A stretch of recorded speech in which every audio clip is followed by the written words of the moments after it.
Magandang araw sa ating mga kalibog. Ako po ay pumunta sa tiyahin ng aking asawa at gawa daw ay birthday kasi ng aking anak. Sabi ng aking beanan, ako daw ay magluto man lang kahit spaghetti.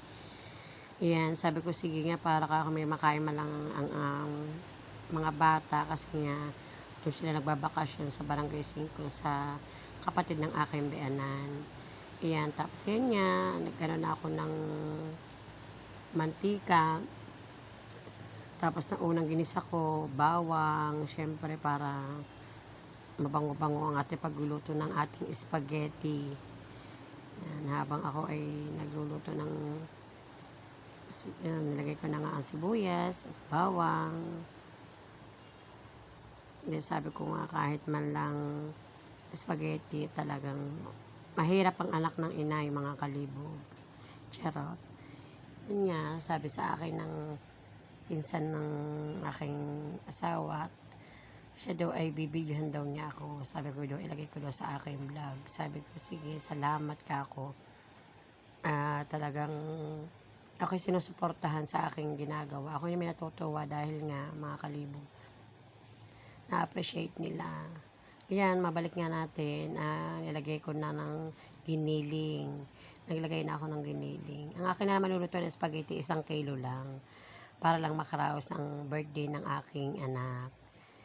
Yan, sabi ko nga sa kanya, babawi na lang kami sa isang araw para ako day off lahat at makasamang iba para naman ay masaya. Yan, habang ngayon pinasulak-sulak ko, parang medyo papula-pula ang karne, naglagay na ako ng paminta.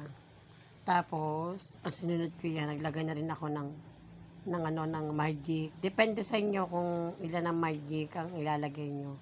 Kasi akin, hindi na ako naglalagay ng asin. Talagang magic na. Ngalagay ako 2 magic dyan.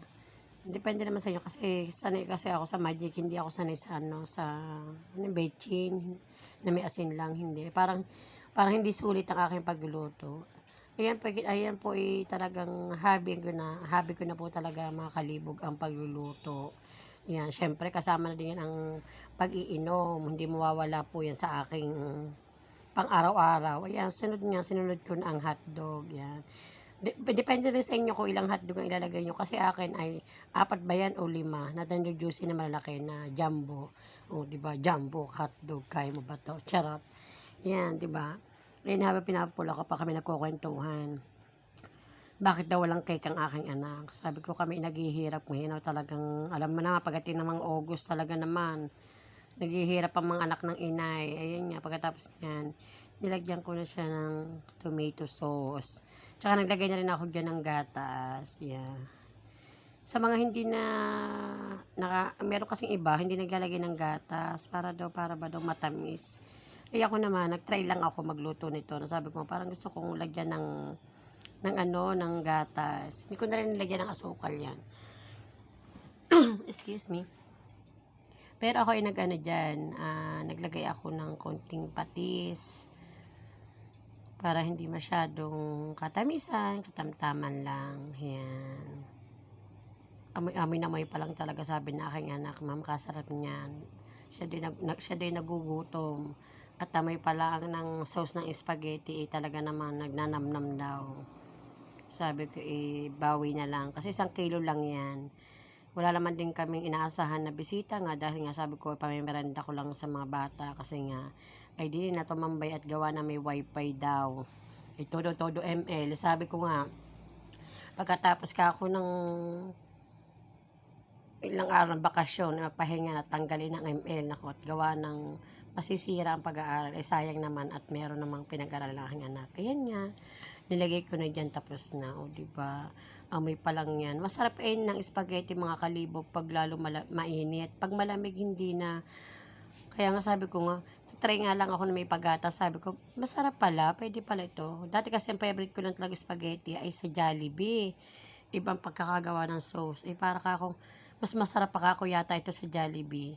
Ayun nga, tapos yung pamangkin ng aking asawa at bumili nga ng pizza dahil nga 1 kilong spaghetti lang aming hinanda. Hindi naman namin maasahan na may mapupuntahan, eh, hindi naman talaga inaasahan, gawa nga ng pupunta lang daw sila at gawa nga bibisitahin ang bahay ng kapatid ng aking biyenan. Ayan, kita yung mga bata. Binisita kasi bago lipat lang sila. Ayun nga, kako tamang-tama rin kako. Kahit pa paano nakapagluto ng spaghetti, ay parang masaya na ang birthday ng anak ko at may tao, 'di ba? Dapat ano lang, 5 lang kami dapat niyan time na 'yan. Yun lang po. Salamat. God bless.